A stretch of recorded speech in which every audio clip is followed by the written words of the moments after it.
Hello everyone. I, Shalini Guliani, Faculty BA J&MC Department from Tecnia Institute of Advanced Studies. Today I am going to deliver a lecture on the topic kinds of media writing. There are three kinds of media writing. One is we write to describe, we write to inform, and we write to persuade. Number one we will discuss is write to describe. To describe is to give a description of what something or someone is like. When describing, you should remember that your thoughts, your feelings are important in sort of writing. Example, how does this place make you feel and why? Try and think about using the sort of devices you have been seen in poetry and literature. Example, metaphor, simile, imagery, etc. Organize and improve your writing. As with any piece of writing in English, you can organize and improve your writing with the help of descriptive writing. Descriptive writing is that helps the readers feel that he or she is experiencing the thing that has been described. Descriptive writing is not storytelling. You are being asked to describe, not to tell a story. Description is genuinely important style of writing as it helps a reader feel a part of the scene being described. A descriptive writing should include engaging opening, strong memorable ending, writing what is shaped. Writer is not present in the descriptive writing. Lots of descriptive details should be there in descriptive writing. Use of descriptive words should be there in descriptive writings.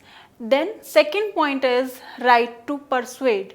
When you are writing to persuade, you are trying to convince people to agree with your opinion or to do something. Some examples of persuasive writing are newspaper editorials, reports, speech, advertisements, reviews, etc.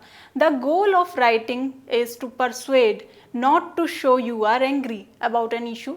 The goal is to have us take a look at our beliefs and the beliefs of others. Persuasive writing gives us opportunity to consider different beliefs fairly and to justify our own beliefs. When we write to persuade, we should use evidence to support your viewpoint, consider views that are against your viewpoint and present a strong conviction. Points to remember while we are writing to persuade our readers are: number one, evidence to support your viewpoint includes statistics, data, facts, quotes from experts. Considering viewpoints that are against your viewpoint, try to think of the arguments or concerns that others may have about your viewpoint.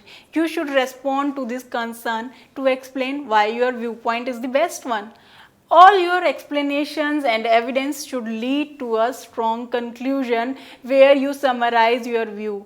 The conclusion can also include a call for the reader to perform an action. Steps that should be included while you are writing to persuade your readers are: identify your audience, who you are trying to convince. Focus on the argument on your audience. Choose the issue you want to persuade to your audience to accept. It is a good idea to pick an issue that is more important to you than you can about. I hope you understand this lecture. Thank you very much.